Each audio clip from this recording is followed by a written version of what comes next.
నమస్తే welcome to వీడియోస్టల్ news. ముందుగా headlines. ఢిల్లీలో ఏపీ సీఎం చంద్రబాబు నాయుడు పర్యటన, అమిత్ షాతో సమావేశం. ఏపీకి మరింత ఆర్థిక సహాయం అందించాలని విజ్ఞప్తి. ఏఐటీ ఎలక్ట్రానిక్స్ జీసీసీ డేటా సెంటర్లపై మంత్రి లోకేష్ సమీక్ష. సంబంధిత విభాగాల 10 లక్షల ఉద్యోగాలు లక్ష్యమని వెల్లడి.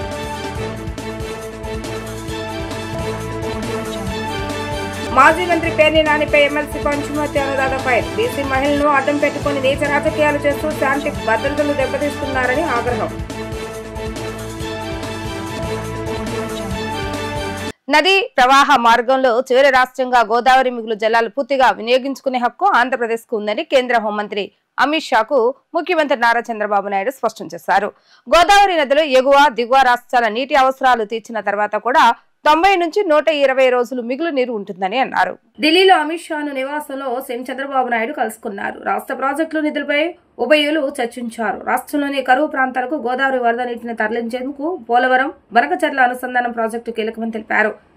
21,900 కోట్ల అంచనా వ్యయంతో పోలవరం నుంచి బనకచర్ల హెడ్ రెగ్యులేటర్ కు 200 టీఎంసీల వరద నీటిని తరలించేలా దీన్ని రూపొందించినట్లుగా చెప్పారు. ఈ ప్రాజెక్టు పూర్తయితే కరువు పీడిత రాయలసీమ ప్రాంతానికి దక్కే ఫలితాలను నివారించారు. ఏడాదిగా క్లిష్టమైన పరిస్థితుల్లో రాష్ట్రానికి అండగా నిలిచేందుకు ధన్యవాదాలు తెలిపారు. వైసీపీ హయాంలో ధ్వంసమైన రాష్ట్ర ఆర్థిక వ్యవస్థను కేంద్ర సహకారంతో గాడిలో పెడుతున్నామని చెప్పారు. అయితే ఇప్పటికే ఆర్థిక వనరుల కొరత తీవ్రంగా ఉందని కేంద్రం నుంచి మరింతగా సహాయం అందించాలని ప్రత్యేకంగా కోరారు. విభజన వల్ల ఎదుర్కొన్న ఆర్థిక నష్టాన్ని పరిగణలోకి తీసుకుని నిధులు కేటాయించాలని 16వ ఆర్థిక సంఘానికి నివేదించామని తెలిపారు. కేంద్ర మాజీ మంత్రి టీడీపీ సీనియర్ నేత అశోక్ గజపతిరాజును గోవా గవర్నర్ గా నియమించినందుకు ప్రధాని మోడీకి అమిత్ షాకు కేంద్ర ప్రభుత్వానికి సీఎం కృతజ్ఞతలు తెలిపారు.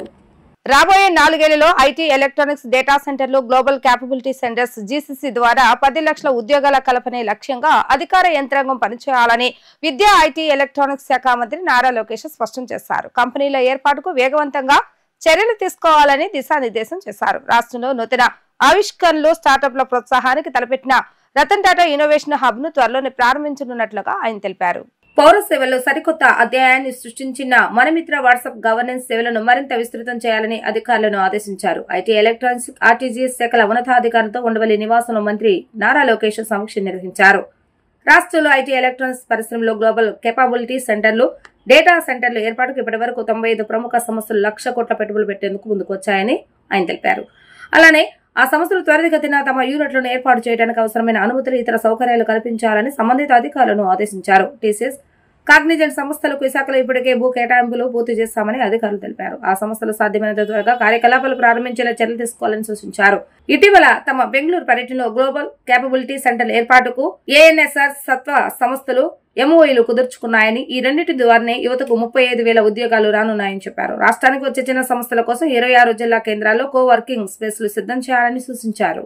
బీసీ మహిళను అడ్డం పెట్టుకుని నీచ రాజకీయాలతో కులాల మధ్య చిచ్చుపెట్టి రాష్ట్రంలో శాంతి భద్రతలు దెబ్బతీయాలని వైసీపీ నేత పేర్ని నాని ప్రయత్నం విఫలమైందని శాసనమండలి చీఫ్ విప్ పంచుమతి అనురాధ స్పష్టం చేశారు. రోజు రోజుకు ఉరికి కొలుపుతున్న వైసీపీని గంజాయి నీళ్లు పోసి బతికించుకునేందుకు పేర్ని నాని కుట్రలు చేస్తున్నాడని దుయ్యబట్టారు. 164 సీట్లతో కూటమి ప్రభుత్వం బంపర్ మెజారిటీతో గెలిచి చంద్రబాబు నాయుడు ముఖ్యమంత్రి అయ్యారని చెప్పారు.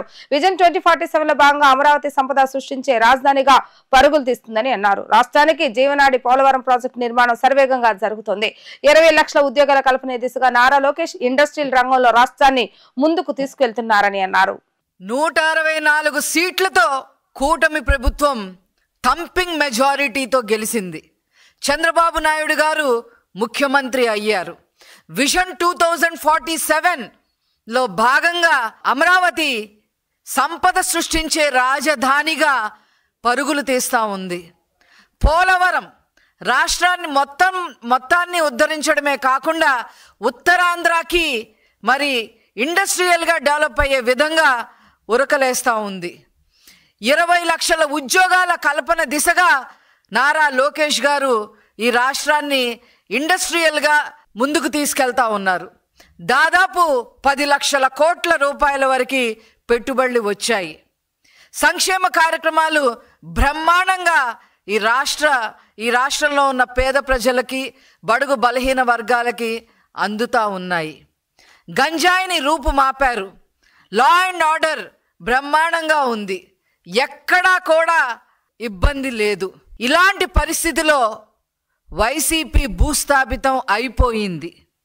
భూస్థాపితం అయిపోయిన ఈ వైసీపీ పార్టీని మళ్ళీ పైకి తీసుకురావాలి అనే ఉద్దేశంతో పేర్నేని నాని గంజాయి నీళ్లు పోసి వైసీపీ పార్టీని మళ్ళీ ఏదో రకంగా బతికించాలి అని ఒక పన్నాగం పన్నాడు.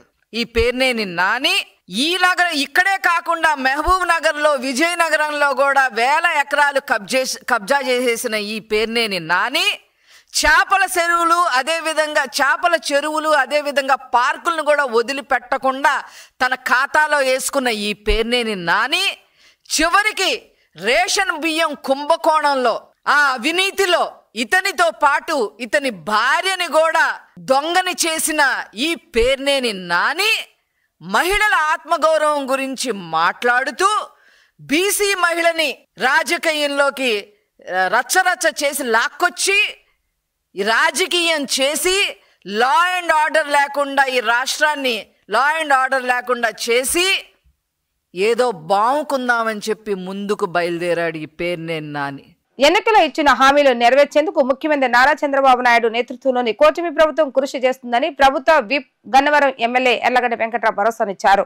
ఆర్థికంగా ఇబ్బందులు ఉన్నప్పటికీ సంక్షేమం, అభివృద్ధి పథకాలు అమలు చేస్తూ ముందుకు సాగుతున్న ముఖ్యమంత్రి చంద్రబాబు నాయుడుకు కూటమి ప్రభుత్వానికి ప్రజలందరూ అండగా ఉండాలని ఆయన పిలుపునిచ్చారు. ఉంగుటూరు మండలం ఓండ్రపాడు, లంకపల్లి, ముక్కపాడు గ్రామాల్లో నిర్వహించారు. ఈ సందర్భంగా ఆయా గ్రామాల్లో పర్యటించిన యార్లగడ్డ ఇంటింటికి ప్రచారాన్ని నిర్వహించారు. కూటమి ప్రభుత్వం అమలు చేస్తున్న సంక్షేమ, అభివృద్ధి పథకాలను ప్రజలకు వివరించి వారి నుంచి ఫీడ్బ్యాక్ తీసుకున్నారు. ప్రజల విజ్ఞప్తులు స్వీకరించి వాటిని నిర్దిష్ట గడువులోగా పరిష్కరించాలని అధికారులను ఆదేశించారు. ముక్కపాడు గ్రామంలో 12 లక్షల ఖర్చుతో నిర్మించిన సిసి రోడ్లను యార్లగడ్డ ప్రారంభించారు. ఈ సందర్భంగా ఎమ్మెల్యే వెంకట్రావు మాట్లాడుతూ దీపం పథకం ద్వారా ఏడాదికి 3 గ్యాస్ సిలిండర్లు ఉచితంగా ఇస్తామని, ఎన్నికల హామీ ఇచ్చామని పథకాన్ని ఇప్పటికీ అమలు చేసినట్లుగా చెప్పారు. ప్రతి 4 నెలలకు 1 సిలిండర్ చొప్పున ఏడాదికి 3 సిలిండర్లు ఉచితంగా ఇస్తున్నట్లుగా వివరించారు. మహిళా అభ్యున్నతికి కూటమి ప్రభుత్వం పెద్దపీట వేస్తుందని, డ్వాక్రా మహిళలకు 13% ఉన్న వడ్డీని 11% తగ్గించి 28,000 కోట్ల లింకేజ్ రుణాలు ఇచ్చినట్లుగా చెప్పారు. ఆర్థికంగా ఇబ్బందులు ఉన్నప్పటికీ సంక్షేమ, అభివృద్ధి పథకాలు అమలు చేస్తూ ముందుకు సాగుతున్న ముఖ్యమంత్రి నారా చంద్రబాబు నాయుడుకు కూటమి ప్రభుత్వానికి ప్రజలందరూ అండగా ఉండాలని పిలుపునిచ్చారు. పారిశ్రామిక అభివృద్ధిలో రాష్ట్రంలోనే గన్నవరం ప్రముఖ స్థానంలో నిలవబోతుందన్న నమ్మకాన్ని వ్యక్తం చేశారు. గన్నవరం నియోజకవర్గ అభివృద్ధి ఎజెండాగా ముందుకు సాగుతున్నట్లుగా చెప్పిన ఎమ్మెల్యే వెంకట్రావు అభివృద్ధి పరంగా గన్నవరాన్ని రాష్ట్రంలో మొదటి స్థానంలో నిలబెడతానని హామీ ఇచ్చారు. టీడీపీ కార్యకర్తలు గ్రామాల్లో తలెత్తుకుని ప్రతి ఇంటికి వెళ్లి సుపరిపాలన తొలి అడుగు కార్యక్రమాన్ని దిగ్విజయంగా ముందుకు తీసుకువెళ్లాలని పిలుపునిచ్చారు.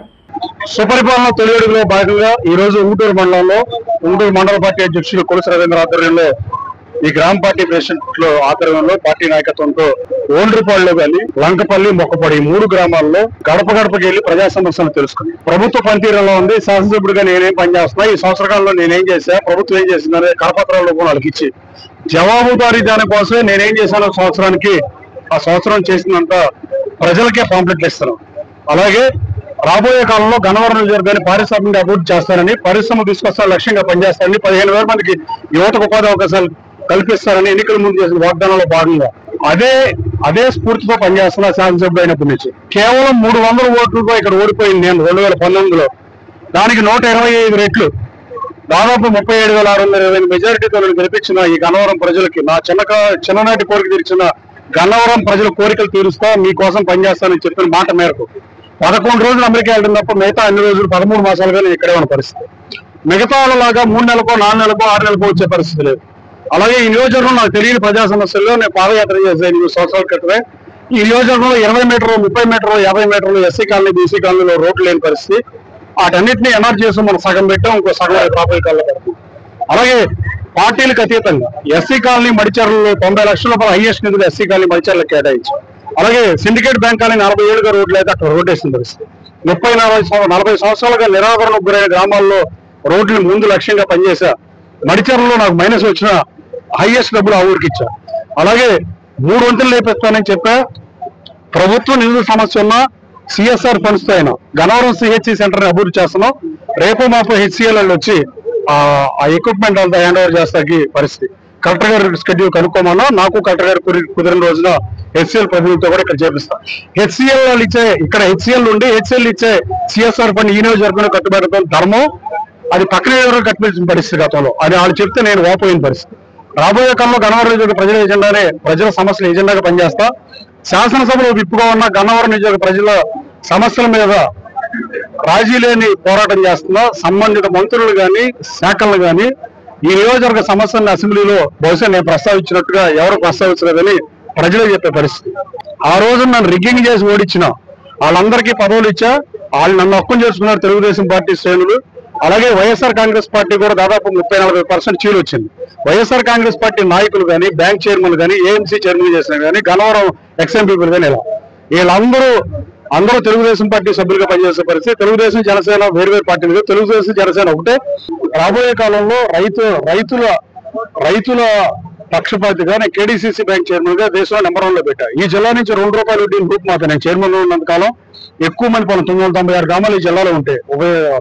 ఉమ్మడి కృష్ణా జిల్లాలో దాదాపు రైతు సోదరుల పొలం మొత్తం బ్యాంక్ లో ఉన్న పరిస్థితి. కేడీసీసీ బ్యాంక్ చైర్మన్ గా పనిచేసా. అదే అనుభవంతో సీఈఓకి ఆదేశాలు ఇచ్చి 5 బ్రాంచ్లు కేడీసీసీ మన నియోజకవర్గంలో 5 బ్రాంచ్ మేనేజర్ 40 బ్యాంక్ ప్రెసిడెంట్లతో అతి త్వరలో సమావేశం ఏర్పాటు చేసి రైతు నేస్తం పథకం కానీ, రైతుకు ఓవర్ లక్ష కానీ, నేను చైర్మన్ గా ఉన్నంత కాలం చచ్చిపోయిన రైతుకి 1,00,000 ఇచ్చా, కౌడు అయితే చనిపోయిన 1,00,000 ఇచ్చా ఎక్స్ట్రా. అలాగే 100 మందికి ప్రభుత్వ ఉద్యోగాలు ఇచ్చా. దేశంలో నెంబర్ 1 లో పెట్టా. అంతరిక్షం నుంచి భూమిపైకి చేరుకున్న శుభాంశు శుక్లాకు బీజేపీ ఏపీ అధ్యక్షుడు మాధవ్ శుభాభినందనలు తెలిపారు. మన దేశానికి సంబంధించిన వ్యోమగామి శుభాంశు శుక్లా 18 రోజుల తర్వాత భూమిపైకి తిరిగి రావడం అద్భుతమని ఆయన వ్యాఖ్యానించారు. 18 రోజుల తర్వాత స్పేస్ లో అనేక ప్రయోగాలపై పరిశోధనలు చేసి భారతదేశ ఖ్యాతిని చాటారని ప్రశంసించారు. రాకేష్ శర్మ ఏ విధంగా భారతీయులను ఉత్తేజపరిచాడో శుభాంశు శుక్లా అదే విధంగా ఉత్తేజపరిచాడని అన్నారు. ప్రతి భారతీయుడు గర్వపడే విధంగా అంతరిక్షంలోకి వెళ్లి తిరిగి వచ్చిన శుభాంశు శుక్లాకు శుభాభినందనలు తెలియజేశారు.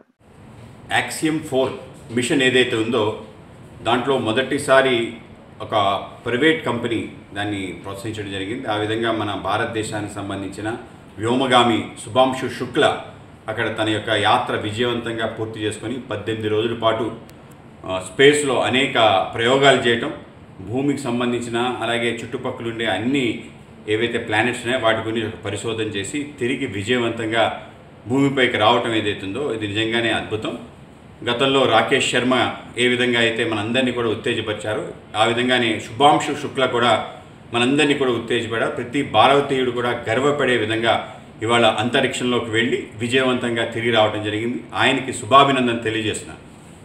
బీసీల సమస్యలపై తాను నిరంతరం పోరాటం చేస్తుంటానని బీసీ సంక్షేమ సంఘ రాష్ట్ర అధ్యక్షుడు కేశవ శంకర్రావు అన్నారు. బీసీలకు రాజ్యాధికారం సాధనే లక్ష్యంగా తాను ఆ పని చేస్తున్నానని చెప్పారు. బీసీలకు చట్టసభలలో జనాభా దామాషా ప్రకారం ప్రాతినిధ్యం అన్ని పార్టీలు కల్పించేలాగా చూడాలని అన్నారు. బీసీ సంక్షేమ సంఘం రాష్ట్ర అధ్యక్షుడు కేశన శంకర్రావు 70వ పుట్టినరోజును పురస్కరించుకుని బీసీ సంక్షేమ సంఘం ఉద్యోగ విభాగం అధ్యక్షుడు మూర్తి ఆధ్వర్యంలో శంకర్రావుకు ఆత్మీయ సత్కార కార్యక్రమం గాంధీనగర్లోని శ్రీరామ ఫంక్షన్ హాల్లో నిర్వహించారు. ఉద్యోగుల సంఘం అధ్యక్షుడు మూర్తి అధ్యక్షతన జరిగిన ఈ ఆత్మీయ అభినందన సభలో కేశన శంకర్రావు కేక్ కట్ చేసి సభలో మాట్లాడారు. వివిధ కుల ప్రజా సంఘాల నాయకులు పెద్ద సంఖ్యలో పాల్గొని శంకర్రావుకు శుభాకాంక్షలు తెలియజేస్తారు. మిత్రులు ఎంతో సంతోషంగా బ్రహ్మాండంగా ఈ వేడుకలు నిర్వహించారని తనకు చాలా సంతోషంగా ఉందంటూ శంకర్రావు చెప్పారు. అదే సమయంలో బీసీల హక్కుల కోసం తాను పోరాడుతున్నట్లుగా స్పష్టం చేశారు. దేశవ్యాప్తంగా ప్రతి 10 సంవత్సరాలకు ఎస్సీ ఎస్టీలకు జనగణన జరుగుతున్నట్లే ఓబీసీలకు కూడా కులగణన నిర్వహించాలని డిమాండ్ చేశారు. బీసీ సంక్షేమ సంఘం రాష్ట్ర నాయకులు కె వెంకటేశ్వరరావు తదితరులు కార్యక్రమ నిర్వహణను పర్యవేక్షించారు. ఈరోజు విజయవాడలో బీసీ సంక్షేమ సంఘం ఉద్యోగస్తుల అధ్యక్షుడిగా మూర్తి గారి అధ్యక్షతన ఈరోజు 69 నుండి 70 సంవత్సరాలు ప్రవేశించిన సందర్భంగా మొట్టమొదటిగా అమ్మవారిని దర్శనం చేసుకుని తదనంతరం మరి ఒక కమ్యూనిటీ హాల్లో జన్మదినోత్సవ వేడుకల్ని మిత్రబృందం అంతా కూడా చాలా బ్రహ్మాండంగా జరపటం జరిగింది. వివిధ కుల సంఘ నాయకులు, వివిధ ప్రజా సంఘ నాయకులు అందరూ కూడా హాజరయ్యి ఈ కార్యక్రమాన్ని ఎంతో రంగరంగ వైభవంగా జరిపిన వారందరూ కూడా హృదయపూర్వక ధన్యవాదాలు తెలియజేస్తూ ఉన్నాను.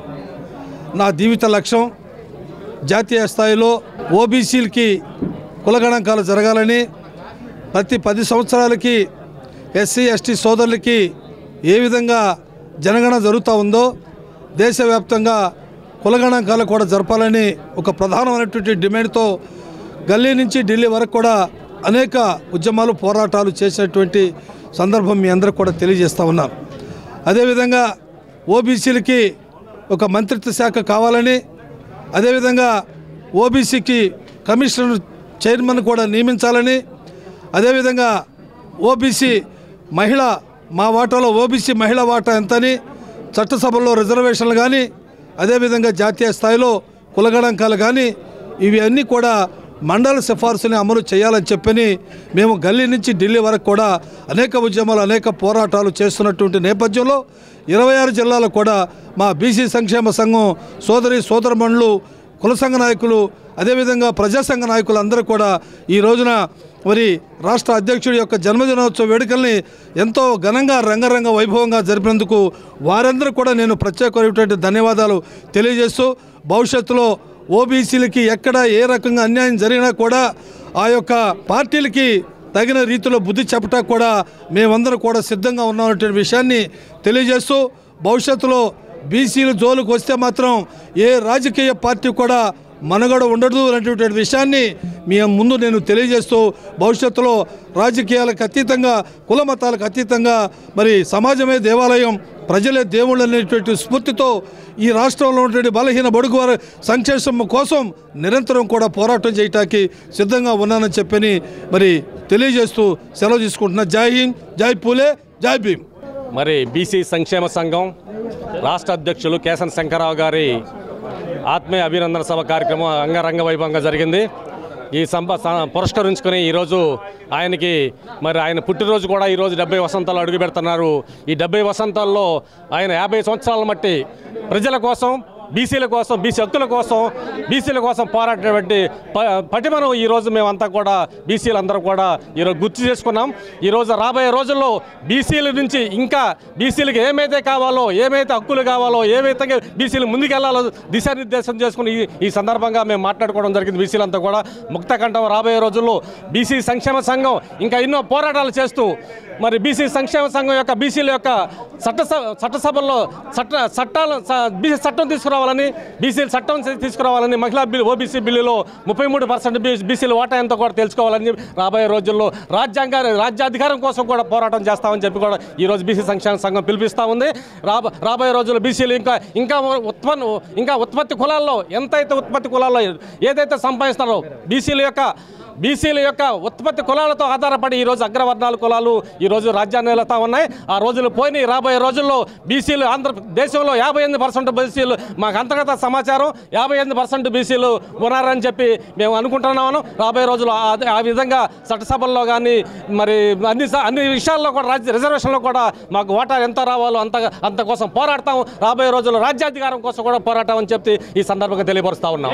రాష్ట్ర ప్రభుత్వం ఏడాది పాలనను ముగించుకున్న సందర్భంగా పురస్కరించుకొని నిర్వహిస్తున్న సుపరిపాలన తొలి అడుగు కార్యక్రమం విజయవాడ సెంట్రల్ నియోజకవర్గంలో దిగ్విజయంగా జరుగుతుంది. 63వ డివిజన్ తెలుగుదేశం కమిటీ ఆధ్వర్యంలో రాజీవ్ నగర్, కొత్త రాజీవ్ నగర్, వడ్డెర కాలనీ, ఉడా కాలనీ తదితర ప్రాంతాల్లో ప్రతి ఇంటికి వెళుతూ పార్టీ శ్రేణులకు ప్రభుత్వ ఏడాది పాలనపై ప్రజలు అభిప్రాయాన్ని సేకరిస్తున్నారు. ఏడాది కాలంలో ప్రభుత్వం అందజేసిన సంక్షేమ పథకాలు, సూపర్ 6 పథకాల హామీల అమలుపై ప్రజలకు వివరిస్తున్నారు. ప్రజల సమస్యలను తెలుసుకుంటూ వాటిని అక్కడికక్కడే పరిష్కరించడం, కొన్ని సమస్యలను ఎమ్మెల్యే బొండా ఉమా దృష్టికి తీసుకువెళ్లి పరిష్కరించేలాగా చర్యలు చేపడుతున్నారు. ఎమ్మెల్యే బొండా ఉమామహేశ్వర ఆదేశాలతో డివిజన్లోని 11,000 కుటుంబాలను కలిసి సంక్షేమ పథకాలను వివరించడమే లక్ష్యంగా సుపరిపాలన తొలి అడుగు కార్యక్రమాన్ని విజయవంతంగా నిర్వహిస్తున్నట్లుగా division party incharge Modukuri Kasim, అధ్యక్షతన ప్రధాన కార్యదర్శులు లబ్బా వైకుంఠరావు, కోలా శ్రీనివాసరావు తెలిపారు. ప్రభుత్వ పథకాల అమలు పాలనపై ప్రజలు సైతం తమ సంతోషాన్ని వ్యక్తం చేస్తున్నారు. కూటమి పాలన సంవత్సరం అయిన సందర్భంగా డోర్ టు డోర్ వస్తున్నామమ్మా. సుపరిపాలనకి మీ ఇంట్లో ఈ సంవత్సరం కాలం పనితీరు ఎలా ఉందమ్మా? బాగానే ఉందా? పెన్షన్ ఏమైనా వస్తుందమ్మా మీకు? అమ్మగారికి వస్తుందా? అంటే 3,000 నుండి పెన్షన్ 4,000 చేశారు. 4,000 అందుతుందా? గ్యాస్ బండ్లు డబ్బులు ఏమైనా పడినాయమ్మా మీకు? గ్యాస్ బండ్లు. పిల్లలు ఉన్నారా? చిన్నపిల్లలు ఎవరైనా చిన్నపిల్లలు ఉన్నారా? తల్లికి వందనం పడిందమ్మా? చిన్నపిల్లలు మీకు అంత పట్టలేరు. ఎంతమంది పిల్లలు ఉంటే అంతమందికి పడ్డాయని చెప్తున్నారు అందరూ? అంతమంది పడ్డాయా? గ్యాస్ బండ్లు డబ్బులు పడినాయి, పెన్షన్లు పెంచారు, వాళ్ళు వచ్చి అన్నా క్యాంటీన్లు ఓపెన్ చేశారు. సూపర్ 6 పథకంలో ఆగస్టు 15న ఫ్రీ బస్సు మహిళలందరికీ ఫ్రీ బస్సు ఓపెన్ చేస్తున్నారు. ఓకేనమ్మా? టోటల్గా ఎలా ఉంది పాలన? సంతోషం. మా కూటమి ప్రభుత్వం సంవత్సరం అయిన కారణంగా తొలి అడుగు కార్యక్రమంగా డోర్ టు డోర్ వస్తున్నామమ్మా. మీ ఇంట్లో ఫంక్షన్ ఏమైనా వచ్చిందమ్మా? 3000 ఫంక్షన్ 4000 చేశారా? అత్తయ్య గారికి వచ్చిందా? తల్లికి వందనం ఇద్దరు పిల్లలకు పడిందమ్మా? ఇద్దరు పిల్లలు పడిందా? గ్యాస్ బండ్లు పడ్డాయమ్మా? ఇల్లుకి పెట్టుకున్నారా? వచ్చిందా? పేరు వచ్చిందా? త్వరలో ఇల్లుకి కూడా ఇస్తారమ్మా మీకు. ఈ టోటల్ గా ఈ సంవత్సరం పాలన ఎలా ఉందమ్మా? చంద్రబాబు నాయుడు, పవన్ కళ్యాణ్, లోకేష్ గారి పాలన బాగుందమ్మా? సంతోషం. నా పేరు నాగరాణి. మేము 63వ డివిజన్ లో ఉంటున్నాము. న్యూ రాజీనగర్ మాది. మా అమ్మగారికి పెన్షన్ వస్తుంది. ఆ తల్లికి వందనం అన్ని పడుతున్నాయి. బానే ఉంది, ప్రభుత్వం బానే ఉంది. 3 బండల డబ్బులు కూడా పడ్డాయి. 40 వచ్చే నెల నుంచి మహిళలకు ఉచిత బస్సు ప్రయాణం అన్నారు. ఎలా ఉంటుంది? బానే ఉంటుందని అనుకుంటున్నా. 63వ డివిజన్లో బోండా ఉమ్మగారి ఎమ్మెల్యే బోండా ఉమ్మగారి ఆదేశాలతో సుపరిపాలన ముందడు కార్యక్రమం బ్రహ్మాండంగా జరుగుతుంది. ఈ రోజున 63వ డివిజన్లో 11,000 ఇళ్ళు ఉన్నవి. అందులో దాదాపు 300-400 వరకు పూర్తి వచ్చినాయి. ఈ గవర్నమెంట్ వచ్చి సంవత్సరం 4 నెలలు అయినా కానీ బ్రహ్మాండంగా చెప్పింది చేస్తుంది. అలాగే ఇప్పుడు పింఛను కూడా 3000 పింఛను ఒక సంవత్సరంలోనే 4000 చేయటం ఒకటి. తర్వాత నెక్స్ట్ వచ్చేసి అభివృద్ధి బాగా జరుగుతుంది.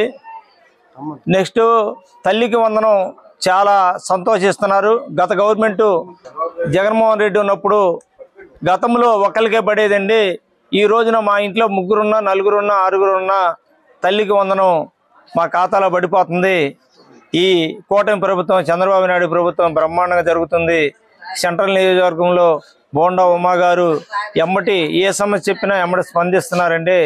పరిపాలన బాగుంది. అన్నా క్యాంటీన్లు పెట్టడం వల్ల కూడా చాలా మంచి జరుగుతుంది. ఈ ఏరియాలో అంతా మంచిగా పడుతుంది.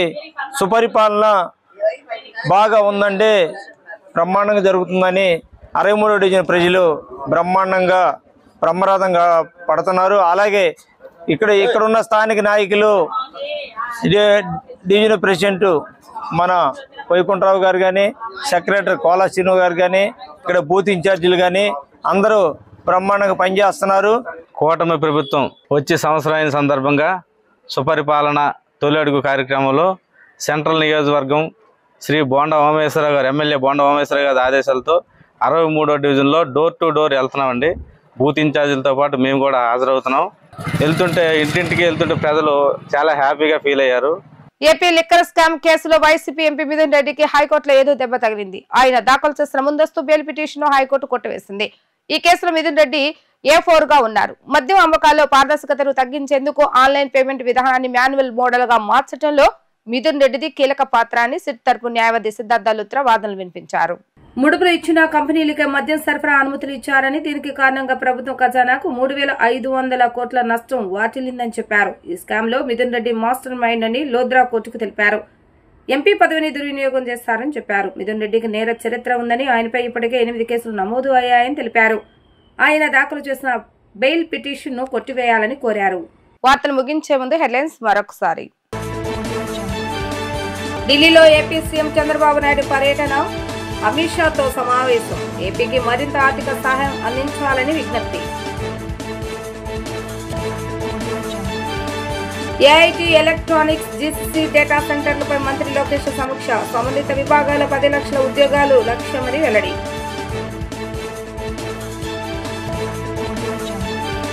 మాజీ మంత్రి పేర్ని నానిపై MLC Panchumarthi Anuradha fire. BC మహిళలను అడ్డం పెట్టుకుని నీచ రాజకీయాలు చేస్తూ శాంతి భద్రతలు దెబ్బతీస్తున్నారని ఆగ్రహం.